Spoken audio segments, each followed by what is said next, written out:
Nasir Ahmad arrived with his entourage at London airport. He was greeted by leading members of the Ahmadiyya movement in Britain, including Bashir Ahmad Rafiq, the Imam of the London Mosque.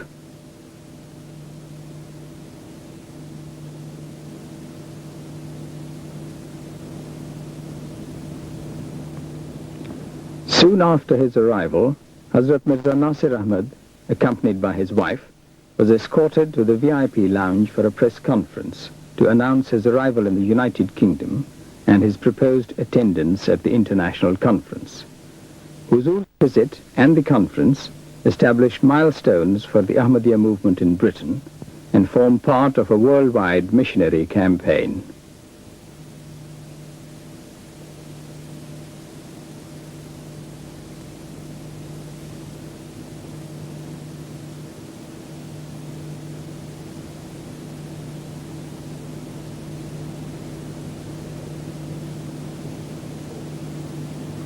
The first mosque in London was built in 1924, and the buildings alongside formed the headquarters of the Ahmadiyya movement in Great Britain.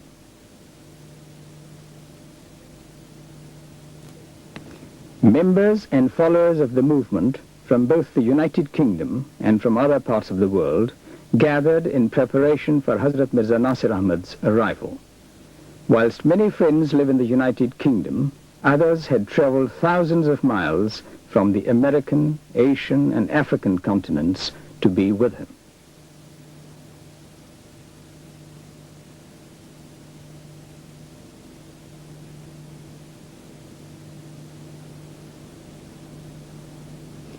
Arriving by car, Hazrat Mirza Nasir Ahmad, with an agility belying his years, was anxious and eager to meet the several hundred followers who had assembled to greet him.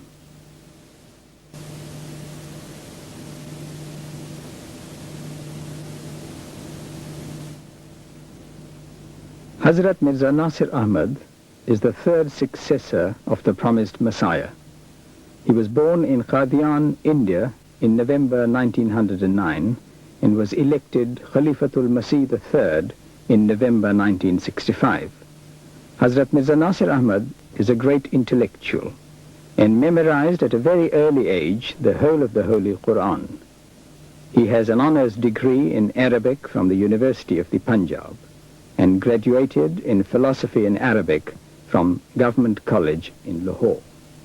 In England, he studied at Balliol College, Oxford, where he took an honors degree. His knowledge of several languages enables him to converse with members of the Ahmadiyya movement in many countries. Hazrat Mirza Nasir Ahmad has brought about a great expansion in the missionary activities of the movement, and under his direction, mostly in African countries, a large number of schools, medical centers, hospitals, newspapers, and magazines have been established.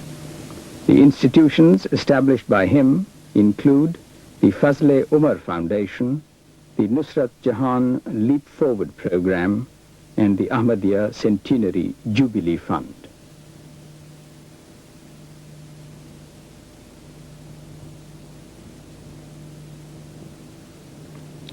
The eagerness with which the elders of the movement and friends both young and very young push forward to honor Huzur was a clear demonstration not only of the high esteem in which he is held, but also of the friendly and warm personality which emanates from him.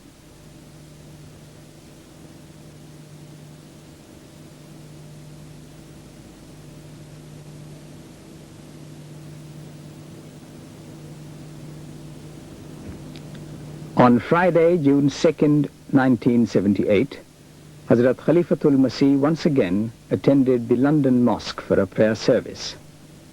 Not only is he the leader of the Ahmadiyya movement, but also a down-to-earth humanist, with interests ranging from the study of bees and rose growing to the maintenance of a string of fine horses.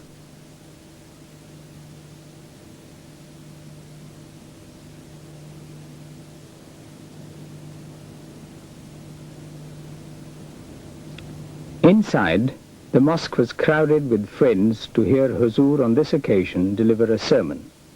and to lead the assembly in prayers.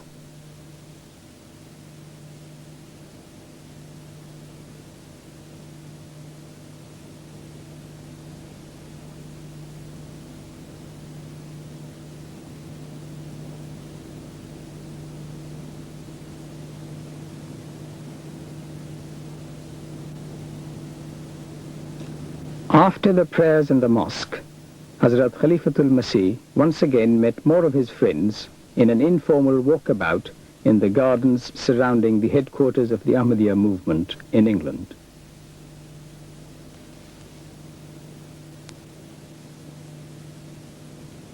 For the formal group photograph, Huzur with his principal colleagues sat for the host of photographers which surrounded him on every occasion.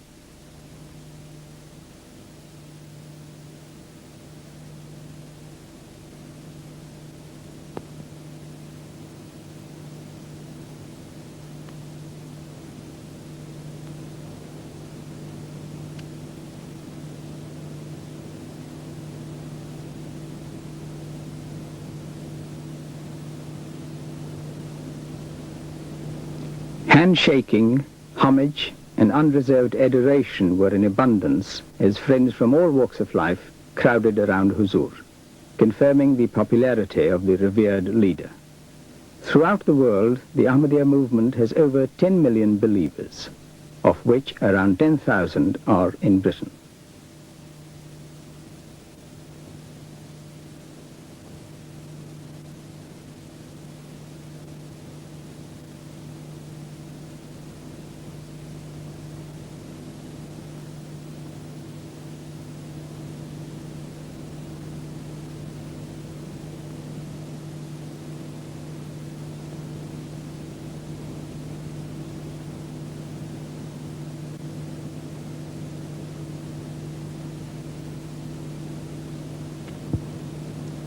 On the afternoon of June 2nd, the conference itself was opened at the Commonwealth Institute in Kensington, London. Hazrat Mirza Ghulam Ahmad of Qadian proclaimed that Jesus was only a human being and that he came as a messenger of God, carried out his mission, and died a natural death like all mortal beings. The Ahmadiyya movement declares that Jesus did not die on the cross, but was taken down by his followers while still alive. He traveled to India to convey his message to the lost tribes of Israel, and died at a great age in Kashmir, where his tomb can still be seen. Recent archaeological excavations have confirmed it to be the tomb of Jesus. The theme of the conference was therefore the deliverance of Jesus from the cross, and literature produced by eminent historians and writers was on display. For this historic event, believers and friends came to gather information and to be addressed by Orientalists, archaeologists, scholars, and theologians of many religions, who had been invited from all over the world to speak on their beliefs. The opening ceremonies took place before a packed main hall and to overflow audiences in adjacent halls by television. For this opening session, the speakers on the stage were Dr. Ladislav Filip, Sir Muhammad Zafarullah Khan, Bashir Ahmad Rafiq, and Air Marshal Zafar Chowdhury.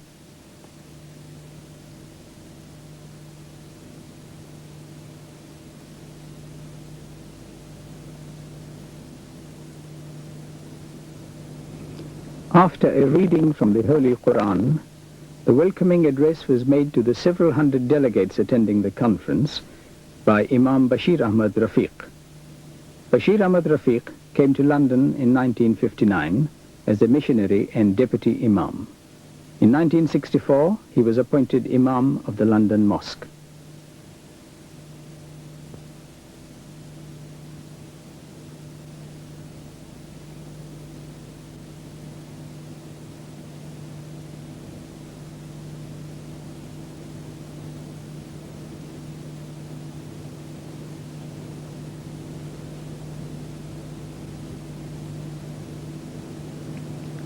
Following the Imam's words of welcome, the conference was opened officially by Sir Muhammad Zafrullah Khan.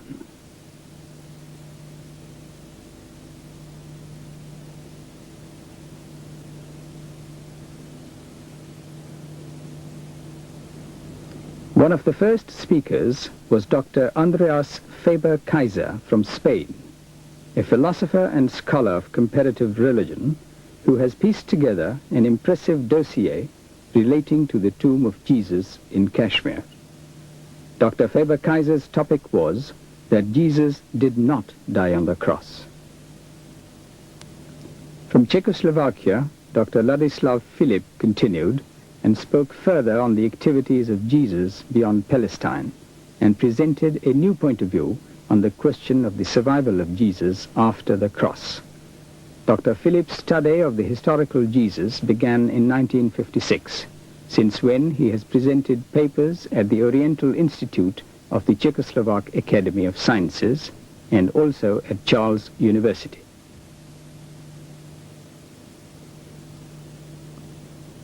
The next subject covered the deliverance from the cross according to the Holy Quran and was delivered by Mr. Abdus Salam Madsen from Denmark. Mr. Madsen joined the Ahmadiyya movement in 1956. He is the author of a number of books on religion, as well as the translator of the Holy Quran into Danish.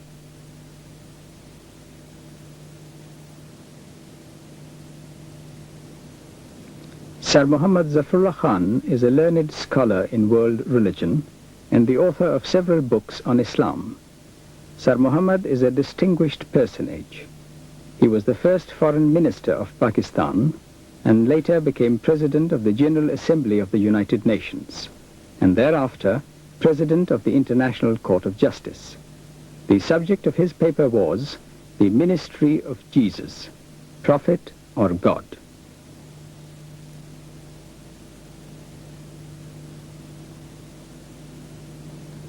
Born in the Punjab, India, Mirza Muzaffar Ahmad is a grandson of the promised Messiah, Hazrat Mirza Ghulam Ahmad. The topic of his address was the lost tribes of Israel. Mr. Ahmad is a Bachelor of Arts and has held important positions in the Pakistan government and is now an executive with the World Bank. Sheikh Abdul Qadir, yet another scholar of repute to address the conference, covered the subject of the post-crucifixion life of Jesus. Sheikh Abdul Qadir is also the author of several books and pamphlets, including The Inmates of the Catacombs, the Qumran Scrolls, and the Holy Quran and Orientalists. Mr. Reginald Charles Everard Schofield is an Englishman born in Lincolnshire, and very graphically discussed the whole question of the survival of Jesus from the cross. His experience of different cultures and his interest in comparative religion gave an added depth to his talk and to his conviction that Jesus did not die upon the cross. He is convinced that it is now possible to distinguish the true story in the Bible.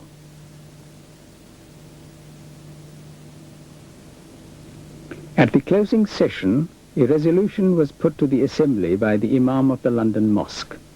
The resolution called upon the governments of India and Kashmir to confer the status of an historical religious monument on the Rawza Bal at Srinagar, Kashmir, that adequate provision be made for its regular upkeep, and that encouragement be given for further research by permitting reverential investigation into the authenticity of the tomb. The resolution was unanimously endorsed.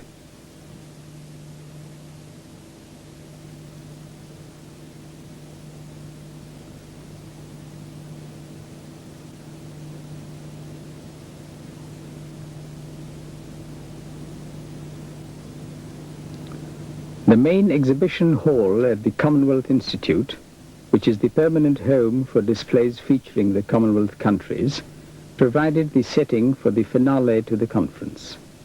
Over 1,000 people attended this highlight of the week to hear an address given by Hazrat Khalifatul Masih.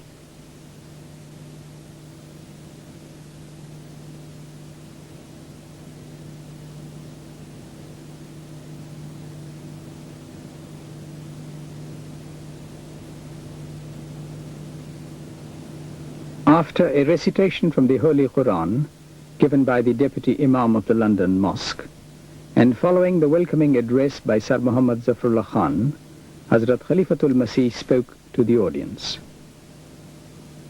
He spoke of the total uniqueness and perfection of God, the Creator and Master of all, and of man's total dependence upon him.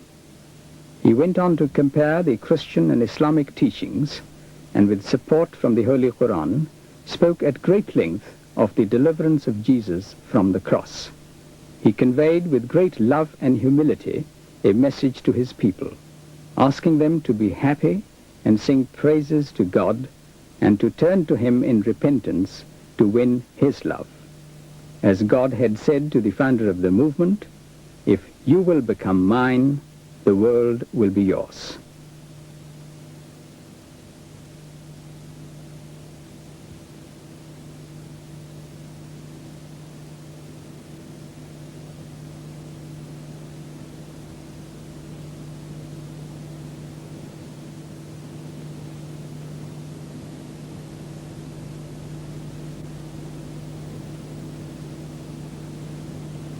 Hazrat Mirza Nasir Ahmad's visit to London provided him with a unique opportunity to catch a brief glimpse into the workings of the House of Commons. Host for the day was Mr. Tom Cox, Member of Parliament for the London Borough of Tooting.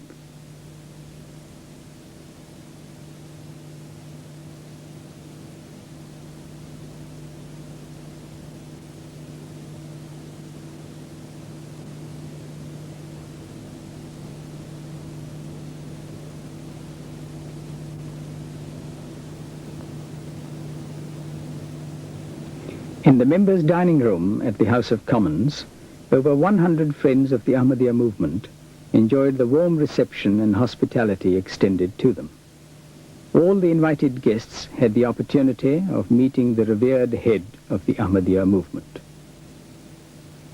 Huzur spent some time chatting to local dignitaries, including the Mayor of Wandsworth and later the Mayor of Croydon. The mayors of 4 London boroughs were among the guests.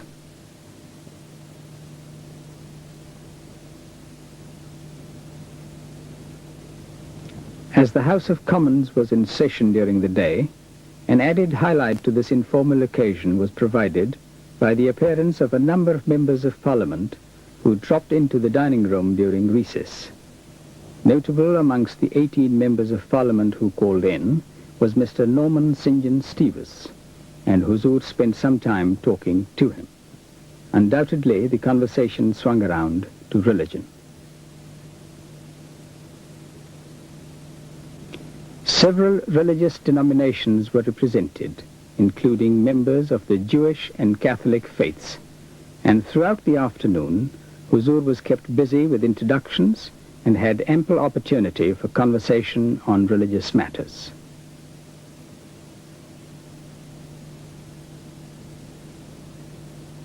The tea party went on for 2 or 3 hours, with Huzur obviously enjoying this relaxing occasion. There was even time for the cup of tea.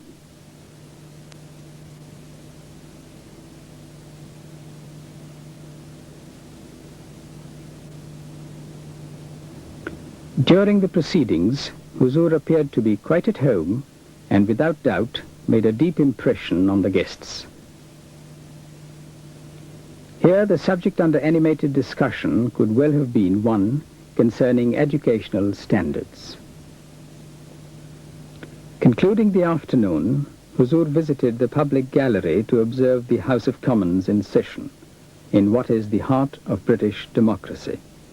But even the British Parliament could not command the small shower of rain which greeted Huzur on this occasion.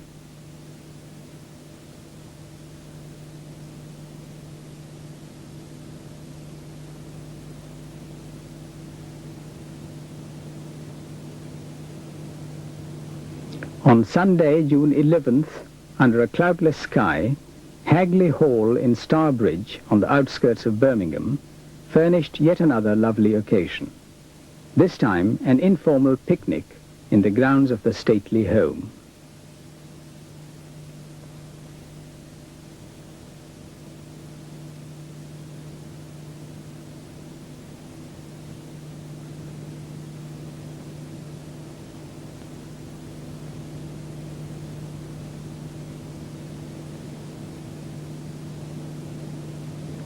Hagley Hall, the home of Lord and Lady Cobham for many years, provided a fitting background for an event such as this. Hazrat Mirza Nasir Ahmad was obviously very interested in the hall as he spoke to Lady Cobham, and later on in the grounds surrounding the hall to Lord Cobham.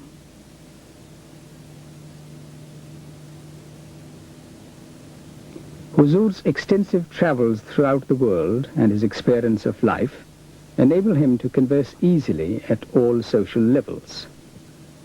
Through his efforts, the Ahmadiyya movement is brought into wide contact with all walks of life.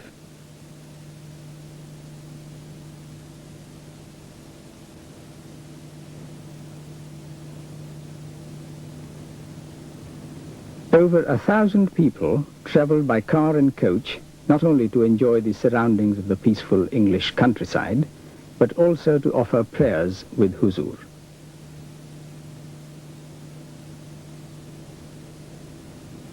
The Ahmadiyya movement was founded by Hazrat Mirza Ghulam Ahmad, the promised Messiah and the expected world reformer. He came with the spirit and power of all the prophets of God. The Ahmadiyya movement, therefore, seeks to uplift humanity and to establish peace throughout the world. It is Islam, true and real. Ahmadiyyat is a synonym for Islam, renascent and resurgent.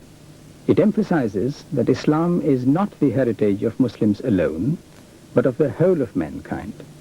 It is therefore the duty of the members of the movement to carry out missionary work throughout the world.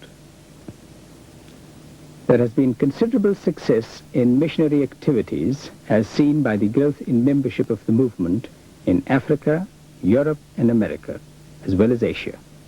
The Ahmadiyya movement has already established 135 active missions in over 40 countries. It has also founded educational and medical institutions in many countries. In Africa and the Middle East alone, the movement has 71 educational institutions. It also publishes several newspapers and more than a score of periodicals. Membership of the movement is by no means confined to people of Indian and Pakistani origin, and the growth in membership of people of European and West Indian descent is most encouraging. Even on a holiday or during a period of relaxation, a Muslim does not neglect his duty to God or fail to offer the prescribed prayers. Hazrat Mirza Nasir Ahmad is a man of firm belief and conviction, and his visit to the United Kingdom will be remembered for a very long time by all those who were privileged to be near him, honor him, and pray with him. His visit will provide even firmer foundation for increasing the movement's activity and influence, not only in Great Britain, but throughout the world.